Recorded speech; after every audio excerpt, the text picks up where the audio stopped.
O cansaço que não passa. Quando a alma entra em colapso, há um cansaço que não se resolve com uma boa noite de sono, nem com férias, nem com um fim de semana, sem compromissos. Esse cansaço permanece, silencioso, mas presente, como uma bruma espessa que se instala entre o corpo e a alma, até que um dia não conseguimos mais distinguir onde termina o esgotamento físico e onde começa a falência silenciosa do espírito. É um colapso invisível, mas devastador. Você sente, não é? Esse peso que não desaparece, essa fadiga que se disfarça de desânimo, essa exaustão que parece morar dentro de você. E, no entanto, segue. Você segue. Byung-Chul Han chamou isso de a sociedade do desempenho. Vivemos não mais sob a opressão de um patrão ou de uma estrutura que nos explora, mas sob a tirania interna de um eu que não sabe parar. Não sabemos mais. Tornamo-nos máquinas que se forçam a funcionar, mesmo quando todos os sinais internos gritam: basta. Somos, ao mesmo tempo, carrascos e vítimas. Exigimos de nós o que nenhum outro se atreveria a exigir. E quando falhamos, quando o corpo já não responde, quando a mente já não consegue se concentrar, sentimos culpa. Culpa por não sermos suficientemente produtivos, suficientemente fortes, suficientemente capazes. Como se descansar fosse fracassar. Como se parar fosse se render. Vivemos como motores que nunca desligam, sempre acelerados, sempre buscando, sempre produzindo, mas sem perceber que, aos poucos, a engrenagem começa a falhar. O barulho que antes nos fazia sentir vivos se torna ensurdecedor. A energia que antes parecia sinal de vitalidade agora é apenas ansiedade crônica, tensão acumulada, desgaste irreversível. O ser humano moderno perdeu a capacidade de repousar e confunde cansaço com preguiça, confunde pausa com fraqueza. Carl Jung nos alertou: quando a alma é negligenciada, o inconsciente se vinga, silenciosamente, não em gritos, mas em sintomas. O corpo se torna o campo onde essa vingança se manifesta. Dores que não se explicam, insônia persistente, crises de ansiedade, tristeza sem motivo aparente. Quando não escutamos a alma, ela fala pelo corpo. Quando não respeitamos os limites invisíveis, eles nos paralisam de maneira concreta. E, então, ficamos sem entender. Por que estou tão cansado? Por que tudo parece tão pesado? Por que, mesmo fazendo tanto, sinto que não faço o suficiente? E se esse cansaço que você sente não for preguiça? E se não for fraqueza? E for um chamado, um pedido silencioso da sua alma, implorando para que você pare, para que você olhe para dentro, para que, pela primeira vez em muito tempo, você deixe de lado as exigências externas e ouça, finalmente, aquilo que seu corpo e sua alma tentam lhe dizer há tanto tempo, em silêncio. Este é o convite. Não um convite para trabalhar mais, nem para lutar mais, nem para suportar mais, mas para pausar, para respirar, para perceber que talvez não seja você que está falhando, mas um sistema inteiro que ensinou que descanso é fraqueza e exaustão é mérito. Talvez seja a hora de você reaprender a descansar, não apenas o corpo, mas, sobretudo, a alma. A ilusão do desempenho infinito. Vivemos imersos numa cultura que idolatra o desempenho. Desde muito cedo, aprendemos que nosso valor está atrelado ao quanto produzimos, ao quanto entregamos, ao quanto conseguimos aguentar.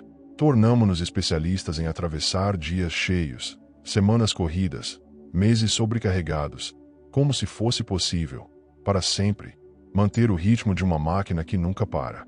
E, quando o corpo começa a falhar, quando a mente se fragmenta, não interpretamos isso como um sinal legítimo de esgotamento, mas como uma falha de caráter. Como se a exaustão fosse uma fraqueza moral, uma incapacidade pessoal, e não uma consequência inevitável de um sistema que transforma pessoas em peças. Essa ilusão de desempenho infinito alimenta um ciclo perverso. Quanto mais nos sentimos cansados, mais nos forçamos a produzir. Quanto mais adoecemos, mais culpados nos sentimos por não sermos fortes o bastante. Até que, um dia, o corpo cede, e não conseguimos mais levantar da cama. Não conseguimos mais pensar com clareza. Não conseguimos mais simplesmente ser. Mas, mesmo nesse colapso, a sociedade nos cobra: reaja, seja resiliente, não desista. Como se fosse possível continuar indefinidamente. Como se o ser humano fosse um motor que não precisa de manutenção, nem de pausa, nem de silêncio. A grande ilusão é essa. Acreditar que somos feitos apenas para funcionar. Acreditar que, se pararmos, seremos esquecidos, inúteis, invisíveis. Mas, no fundo, sabemos. Sabemos que esse modelo não se sustenta. Sabemos que há um preço. E ele é pago com saúde, com alegria, com presença, com vida. Quando tudo se resume ao desempenho, o ser humano se reduz a uma engrenagem e perde sua humanidade no processo. O corpo fala. Se não ouvimos, ele grita. Durante muito tempo, você talvez tenha ignorado os pequenos sinais. O aperto constante no peito, a dificuldade em respirar profundamente, a insônia que se tornou rotina, a irritação sem motivo aparente, a tristeza silenciosa que aparece no fim do dia. Pequenos sinais, discretos, mas persistentes. O corpo tentou avisar, tentou proteger, tentou impedir que você se destruísse na velocidade da vida moderna. Mas, quando não ouvimos, o corpo grita.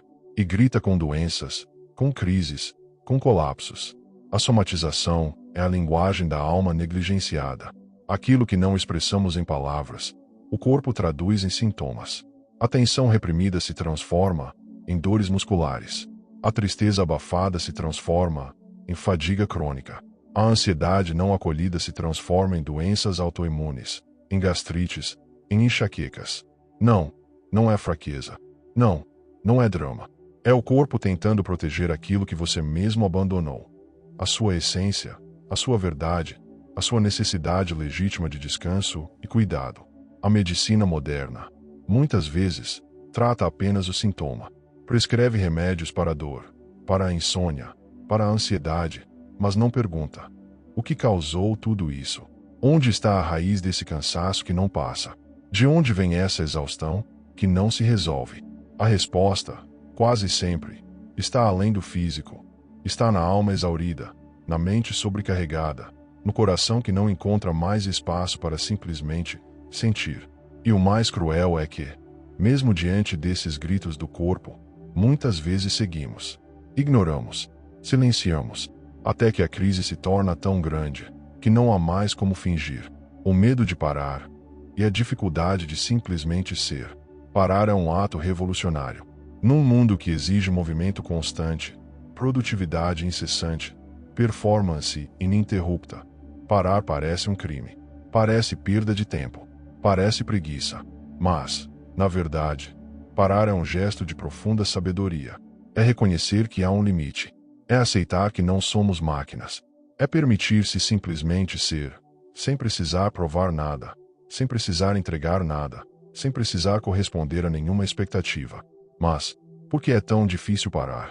Porque, para muitos de nós, o movimento incessante é uma anestesia.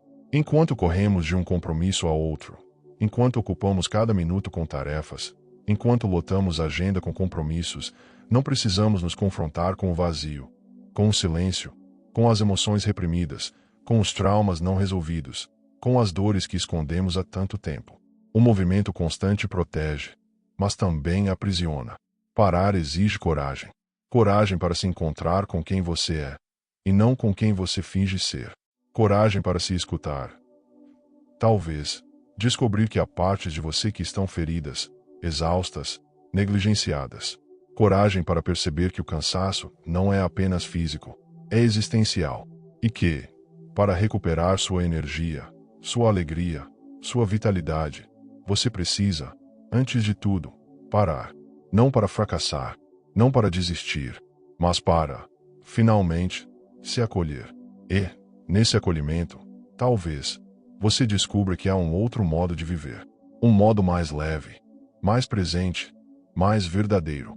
Um modo em que o descanso não é visto como uma falha, mas como um direito. Como uma necessidade legítima de quem escolhe viver com mais consciência, mais inteireza, mais alma. O descanso como um ato de amor próprio. Durante tanto tempo, fomos ensinados que descansar é um prêmio que só pode ser concedido depois que tudo está feito. Como se o descanso fosse um luxo, e não uma necessidade. Como se ele fosse uma recompensa, e não uma parte essencial da vida. Essa ideia cria uma relação distorcida com o próprio corpo. Descansamos, mas com culpa. Paramos, mas com vergonha. Relaxamos, mas com medo de sermos julgados como fracos, preguiçosos, insuficientes. O descanso, assim, se transforma num campo de batalha interno, quando, na verdade, ele deveria ser o espaço mais sagrado de acolhimento. O verdadeiro descanso não é apenas físico, mas também emocional, mental, espiritual. É quando damos um passo atrás, desaceleramos o ritmo e nos permitimos simplesmente existir, sem a obrigação constante de sermos úteis ou produtivos. Descansar é, portanto, um ato de amor próprio profundo, silencioso e revolucionário. É um gesto que diz: eu me importo comigo. Que diz: eu mereço cuidar de mim, mesmo que o mundo diga que não. É um gesto que protege a saúde, preserva a lucidez e restaura a alma. Mas é preciso reaprender a descansar. É preciso, antes de tudo, desmontar a ideia de que só podemos parar quando tudo estiver resolvido, porque esse dia nunca chega. Sempre haverá mais uma tarefa, mais uma obrigação, mais uma expectativa. O descanso precisa, então, ser uma escolha consciente, e não uma concessão tardia. Precisa ser um espaço de cura, e não uma brecha culpada entre dois compromissos. Quando compreendemos isso, algo se transforma. Deixamos de correr apenas para sobreviver, e começamos a caminhar para viver. Para viver de forma plena, inteira, humana. O caminho de volta para si mesmo. A exaustão extrema não é apenas uma sobrecarga física, mas um afastamento de si mesmo. Quando nos tornamos excessivamente produtivos, quando colocamos todas as nossas forças na performance, esquecemos de ouvir a nossa própria voz. Deixamos de perceber o que realmente queremos, o que realmente sentimos, o que realmente precisamos. Perdemos o contato com o corpo, com as emoções, com a alma.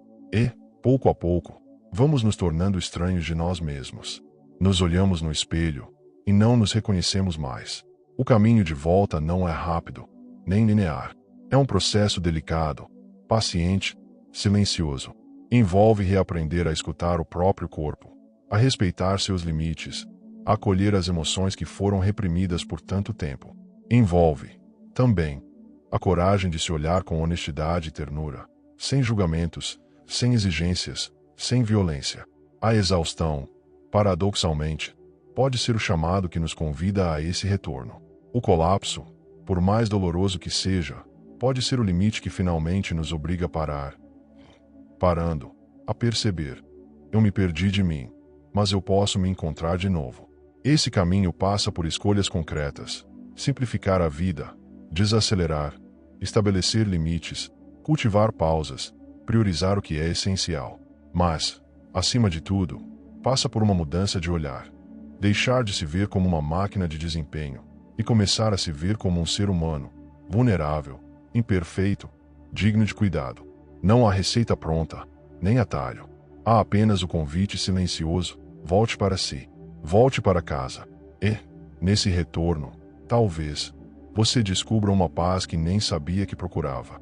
A exaustão é um sinal, não um fracasso. Se você chegou até aqui, talvez já consiga sentir, ainda que de forma tênue, a verdade que atravessa cada palavra deste vídeo. A exaustão não é um fracasso, é um sinal. Um sinal de que algo precisa mudar. Um sinal de que você não pode mais seguir ignorando o próprio corpo, silenciando as emoções, atropelando os limites. É um sinal claro, urgente e legítimo, de que você merece descanso, merece cuidado, merece amor, principalmente de si para si. Vivemos numa sociedade que nos ensina a temer a pausa, mas a pausa é necessária para que a vida floresça. Nada na natureza vive em produção constante. As árvores descansam, os rios desaceleram, o próprio coração alterna entre o pulsar e o repouso. A vida só se sustenta nesse movimento entre o fazer e o descansar, entre o esforço e a entrega, entre o ir e o parar. Nós esquecemos disso, mas podemos lembrar. Que este vídeo seja esse lembrete. Não um grito, não uma cobrança, não uma imposição, mas um sussurro amoroso que te convida a olhar para si com mais gentileza, mais respeito, mais compaixão. Você não precisa esperar o colapso total para se permitir descansar. Você não precisa adoecer para, só então, se autorizar a cuidar de si. Você pode, agora mesmo, escolher um novo modo de existir. Um modo mais leve, mais consciente, mais humano.